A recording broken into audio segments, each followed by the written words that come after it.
fin d'année mouvementée en France, en Guyane et ailleurs dans le monde entre les grands enjeux géopolitiques internationaux, la tenue depuis lundi de la COP30 à Belém qui vient nous rappeler non seulement l'urgence climatique mais aussi le fait que sur énormément de sujets, la Guyane continue presque d'être une enclave dans son environnement régional, sans parler de l'instabilité, pour ne pas dire la paralysie politique à Paris, les débats budgétaires et le coup de rabot pour les Outre-mer qui ne sera finalement pas aussi brutal que celui d'abord annoncé. Un budget qui sera malgré tout largement sous-dimensionné par rapport aux besoins, économie, santé, infrastructure, bref, beaucoup de sujets à aborder avec notre invité de ce matin, le député Jean-Victor Castor. Bonjour. Bonjour monsieur Zamit. Et merci beaucoup d'être avec nous ce matin. Je vous ai coupé, je m'excuse, je suis parti un petit peu trop tôt. Vous rentrez tout juste de Paris, vous repartez ce soir pour aller justement à Belém. On va d'ailleurs commencer par ça, Jean-Victor Castor. Vous y allez, on va dire, dans quel état d'esprit? Est-ce que vous partagez ce que nous a dit tout récemment Jean-Paul Ferreira, qui voyait dans la COP une opportunité diplomatique pour la Guyane? Bon, déjà, je pense qu'il y a un principe général, c'est-à-dire qu'on doit participer à tous les espaces, notamment dans notre environnement. Ouais. Mais j'ai envie de dire même à l'échelle internationale quand c'est possible.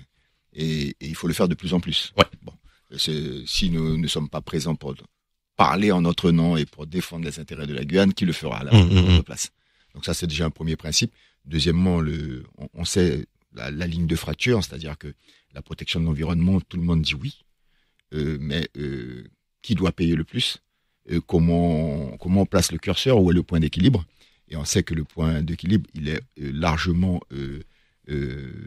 mal positionné pour les pays du Sud, puisque on demande depuis très longtemps, depuis le sommet de Rio d'ailleurs, aux pays du Sud donc de protéger la planète, notamment les pays amazoniens, donc y compris la Guyane, au nom donc de la protection de l'environnement. Sauf que les pays qui polluent, les pays qui sont responsables en fait du réchauffement climatique particulièrement, ce sont les pays du Nord. Et les pays qui se sont ultra industrialisés, ultra aménagés, qui ont bétonné partout, etc.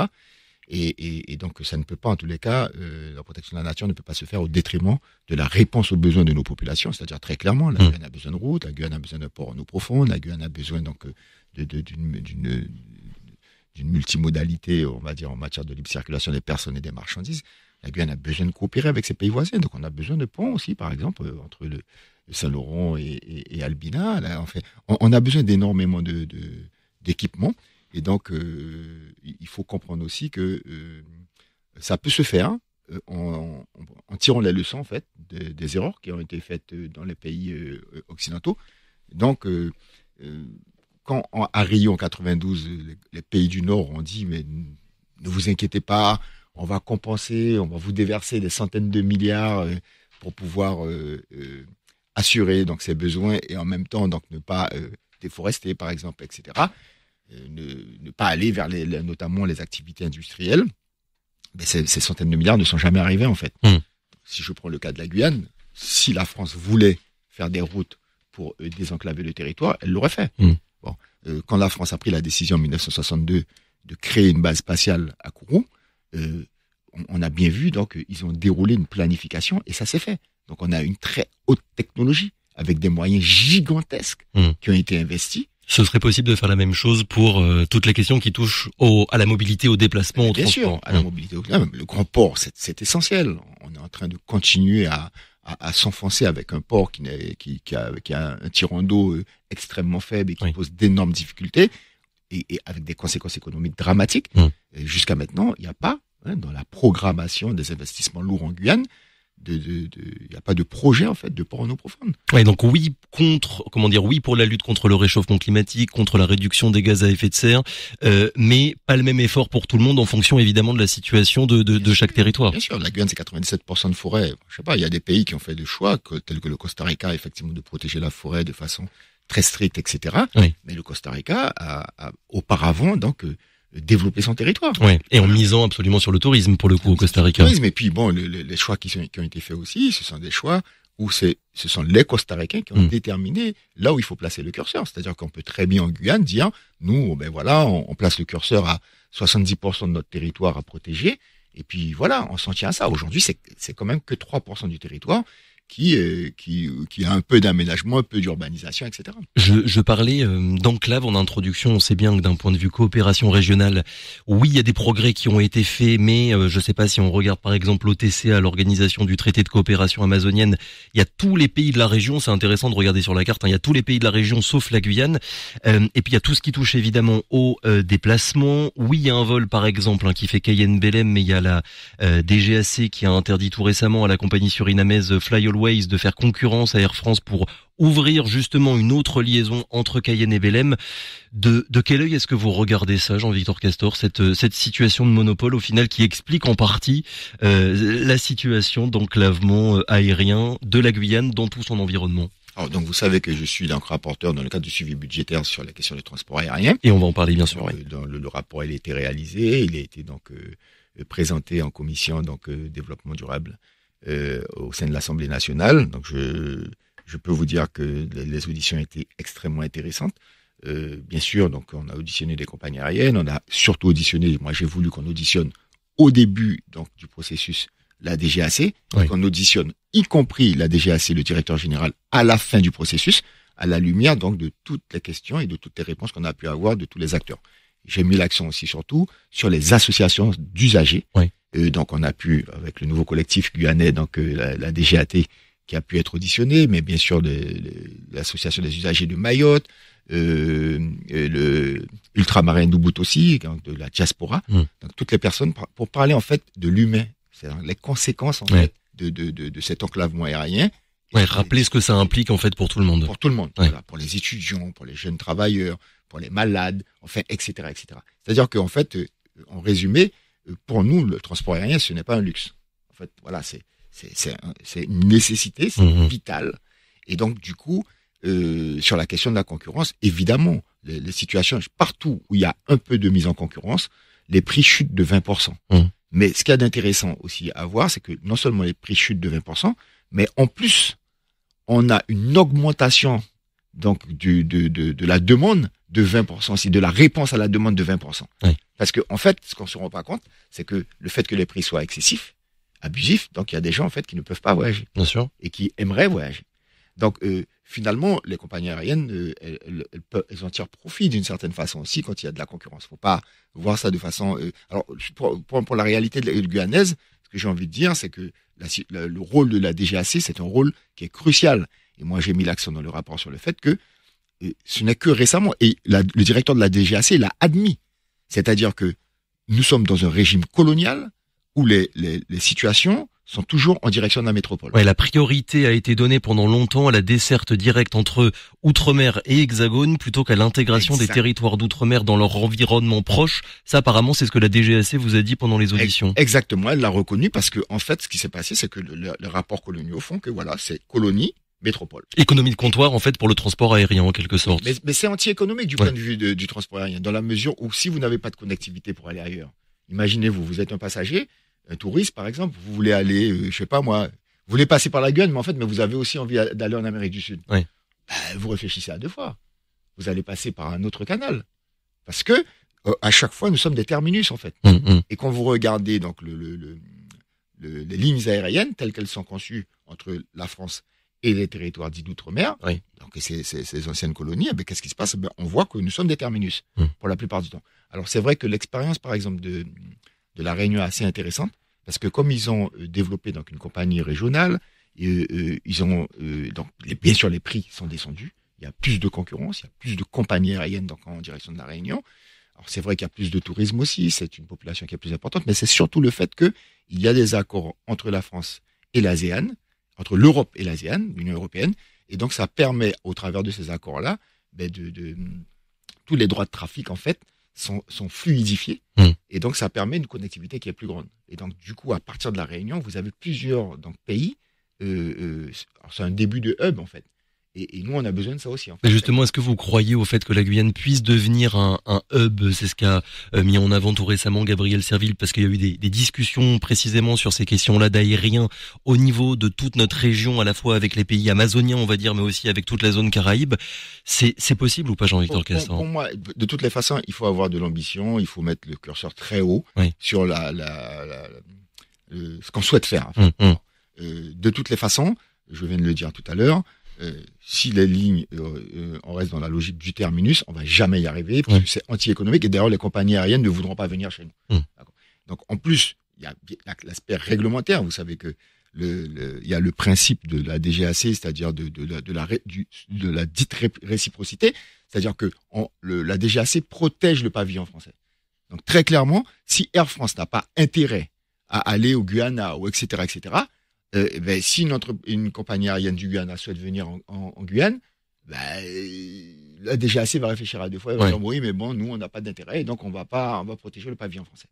Et en fait, c'est absurde en fait, notamment pour un pays comme le nôtre. Ça c'est le constat que tout le monde partage, je pense. Qu'il y a un certain consensus, on va dire, sur cette question-là, Jean-Victor Castor. Maintenant, qu'est-ce qu'on fait en fait? Est-ce que la DGAC, vous avez l'impression qu'il y a une volonté de changer? C'est là qu'ils sont malins parce qu'en fait, ils ont expérimenté effectivement donc le début de connectivité en signant des accords, notamment dans la Caraïbe. Donc, si ça a pu se faire dans la Caraïbe depuis quelques années, depuis 2019 à peu près, l'idée est lancée. Pourquoi pas en Amérique du Sud pour nous? Donc en fait le sujet il est ouvert maintenant, c'est le rôle de la collectivité, de Monsieur Le Ouest particulièrement, qui a une part des compétences là-dessus, et de Madame Tine Winkel qui est à la coopération régionale, et bien sûr le président Gabriel Serville, de travailler à ça. Mais en tous les cas, moi ce que j'ai mis en avant, c'est le fait que la DGAC doit avoir pour nos territoires, pour nos pays, une responsabilité en termes d'accompagnement. Et une approche évidemment différente ici en Guyane que pour le reste du territoire. Pas simplement une approche de contrôle, puisque vous avez dit vous-même, tout le monde constate que la situation n'est pas tenable. Donc voilà. Il y a les compagnies aériennes et puis il y a la SARA, puisque le prix du carburant, ça représente jusqu'à 30% du prix du billet d'avion. Je cite l'avis récent donc de la Commission du développement durable et de l'aménagement du territoire dans laquelle vous êtes, Jean-Victor Castor. Plusieurs compagnies aériennes, je cite, ont entrepris auprès de l'autorité de la concurrence une saisine pour abus de position dominante à l'encontre de la SARA. Est-ce que vous pourriez revenir sur ce point-là? C'est un point qui est essentiel, qui nous concerne directement. Martinique, Guadeloupe, Guyane. Vous savez, par exemple, si je prends l'exemple concret de ce qui se passe, par exemple, avec Air Austral, notamment, du côté de la Réunion et de Mayotte. Air Austral, ils vont dans les pays d'à côté pour se fournir en carburant. Bon. Pourquoi ce ne serait pas possible en Guyane? Vous comprenez? C'est-à-dire que, en fait, on voit des situations où il pourrait y avoir des solutions. Ça veut dire qu'il y a un jeu, en fait. Il y a un jeu entre la SARA, la DGAC, les compagnies aériennes, et il faut sortir de ce jeu-là. Parce que ce qu'on entend tout le temps, c'est de dire au final que le kérosène qui est produit dans les pays voisins, donc le Venezuela, mais là maintenant il y a le Suriname et le Guyana, le Brésil également qui produit les avions. Par définition, le trafic aérien il est international. Donc il faut pas se raconter d'histoire. Et puis d'ailleurs demain, s'il y a même pas des questions de sécurité, vous atterrissez, vous devez remplir. On va pas transporter du carburant de la SARA au Suriname pour remplir un avion qui a atterri malheureusement à Paramaribo. Non, il faut pas se raconter d'histoire. Non, moi je pense que le fond du problème aujourd'hui, c'est que la SARA s'arc-boute en fait avec une rhétorique et des arguments qui ne tiennent pas. D'ailleurs, moi je le dis très clairement, je n'ai pas encore eu le temps de le faire, mais je peux le dire publiquement, que la SARA a appelé en fait l'administratrice de l'Assemblée nationale pour lui demander la diffusion du rapport avant même qu'il ne soit diffusé publiquement. D'accord. Vous vous rendez compte? Et que on lui a dit évidemment qu'on a dit à la SARA que non, c'était pas possible, qu'il fallait qu'ils attendent comme tout le monde. Et ensuite ils ont poursuivi dans leurs propos en disant qu'il faudra bien faire attention aux propos qui seront tenus concernant dans le rapport sur la partie justement hydrocarbures et la partie les concernant. Mais voilà, ce qui a été répondu à la SARA, c'est que le rapporteur, il écrira ce qu'il veut, en fait. Et le rapporteur, c'est vous. Voilà, le rapporteur, c'est moi. Vous comprenez? C'est-à-dire que, je veux alerter l'opinion publique sur le fait qu'ils utilisent, ils utilisent du lobbying et ils font de la pression, en fait. Et rappelez-vous que sur le rapport de l'IGF, voilà, concernant la SARA de manière générale, c'est-à-dire y compris pour les particuliers, pour les véhicules, etc., on a mis 2 ans pour l'obtenir, on a dû saisir la CADA, et que, en fait, ce sont les groupes pétroliers qui composent la SARA qui, en fait, ont fait pression pour que ce rapport-là ne sorte pas. Et aujourd'hui, le rapport, il est sorti. Maintenant, il faut se battre pour que les préconisations du rapport soient appliquées. Il y a la SARA, justement, Jean-Victor Castor, qui a répondu et qui s'est défendu en disant qu'on était, je cite, très loin d'un effet carburant de grande ampleur. Selon eux, la quote-part liée à la SARA, donc sur un billet d'avion à peu près à 1 000 euros, tourne autour de 100 euros et une variation de 15%. Je sais, ça fait beaucoup de chiffres, une variation de 15% sur cette part équivaut donc à 15 euros. Ça vous inspire quoi finalement, le fait que voilà, il n'y aurait pas d'effet carburant selon la SARA sur le prix des billets d'avion? De toutes les façons, la SARA, ils savent très bien que le carburant, c'est essentiel dans le coût donc du billet, de l'activité aérienne de manière générale. Oui. Maintenant, les modèles économiques ils sont un peu différents, même s'il y a un tronc commun d'une compagnie à l'autre, on va dire d'une zone à l'autre, géographique à une autre. Zone géographique à l'autre. Et donc, voilà, moi je ne vais pas rentrer dans un tableau avec tous ces paramètres-là. La SARA, le prix du carburant est trop cher. Le prix du kérosène est trop cher. Et est-ce qu'il faut... Et il y a une situation, il faut le dire clairement, c'est aussi le fait que c'est une situation de monopole, et donc c'est forcément abusif et excessif. Ouais, donc fin des monopoles à la fois pour les compagnies aériennes, mais aussi pour tout ce qui touche au carburant. Mais d'autant plus que maintenant, on va donc vers les fameux SAF, donc ce sont les carburants moins polluants, etc., et qui vont coûter extrêmement cher. Ouais, ça c'est l'Union européenne qui veut miser sur les carburants d'aviation durables pour réduire, on parlait tout à l'heure, voilà, décarboner son empreinte carbone, sauf que ça coûte beaucoup plus cher que le kérosène classique. Énormément. Donc il faut s'attendre à une augmentation encore une fois des prix des billets. Dans le rapport d'ailleurs, moi je précise que notamment pour nos pays, ça va être très compliqué, ça va encore donc amplifier le phénomène donc de l'augmentation des prix. Oui. Et deuxièmement, aujourd'hui il n'y a pas de plan en fait de production de ces SAF-là dans nos pays. Donc du coup, il faudra les importer. Vous aurez tous les surcoûts liés à l'importation, etc. Et en fait, aujourd'hui, l'agenda qui est proposé, c'est un agenda qui, pour moi, n'est pas réalisable. Et qui n'est pas réalisable, on va dire, y compris de façon opérationnelle, mais deuxièmement, qui va trop pénaliser, donc encore une fois, donc les usagers de nos pays. Jean-Victor Castor, j'ai retrouvé les 72 mesures qui avaient été présentées en 2023 suite au CIOM, donc le Comité interministériel des Outre-mer. Il y avait un chapitre dédié à l'éloignement, la mobilité. Il y avait cette phrase, les résidents d'Outre-mer qui souhaitent voyager pour leurs loisirs ou à titre professionnel ressentent de plus en plus fortement l'impact des prix de l'aérien qui aggrave le sentiment d'éloignement. On est en 2025. Est-ce que vous savez si la réflexion globale qui avait été notamment annoncée par Gabriel Attal, réflexion sur les prix des billets d'avion a vraiment été enclenchée là depuis 2 ans? Très clairement, d'ailleurs, vous vous rendez bien compte que... Oui, je pose la question en connaissant la réponse. Non, mais déjà, vous voyez, le CIOM, il a été reporté. Monsieur Valls n'est plus là. Voilà. Donc, on est dans une sorte d'arlésienne sur ce sujet-là aussi. Moi, je pense que de toutes les façons, les situations de monopole, elles sont voulues. Je l'ai rappelé à plusieurs reprises. Si je vous donne un exemple qui est scandaleux aujourd'hui, dans le secteur de la santé, on a fait le point avec les députés d'autres territoires dits d'outre-mer.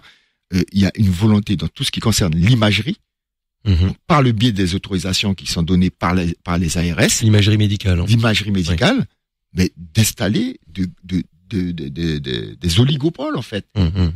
Et la Guyane est directement concernée. Donc, en fait, on casse les petites structures locales ou régionales et on tente, par des autorisations, à implanter de grosses sociétés et qui ont pignon sur eux. Et donc, on va se retrouver encore une fois, mais là, dans un secteur hypersensible, qui est le secteur de la santé, qui devrait être sanctuarisé. Eh bien, on va donner la possibilité à ces grosses boîtes de s'installer partout dans nos territoires. Vu que vous avez commencé à parler de santé, évidemment, on a tous appris le mois dernier que le laboratoire Eurofins avait vu son accréditation suspendue car selon l'ARS, certains examens de biologie médicale ne répondaient plus aux normes. La conséquence, c'est que ça ralentit énormément de personnels médicaux puisque par exemple pour le diagnostic prénatal et les spermogrammes, il y avait qu'Eurofins en Guyane qui pouvait s'en occuper.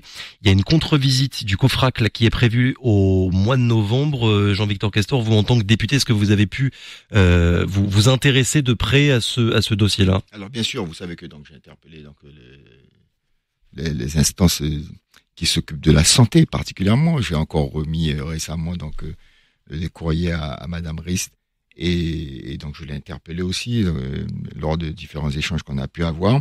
Je veux simplement vous dire que pour moi, on a une situation qui n'est pas normale. Et je siège d'ailleurs au conseil d'administration de l'ARS. J'ai écrit une première fois donc au préfet. Et là, je l'ai rencontré donc le 11 novembre. Je lui ai dit très clairement que je mettrai à l'ordre du jour cette question de refin, la question de la qualité de l'eau aussi. Pourquoi? Mais en fait, moi, j'ai l'ensemble du dossier. Déjà, je voudrais porter un rectificatif.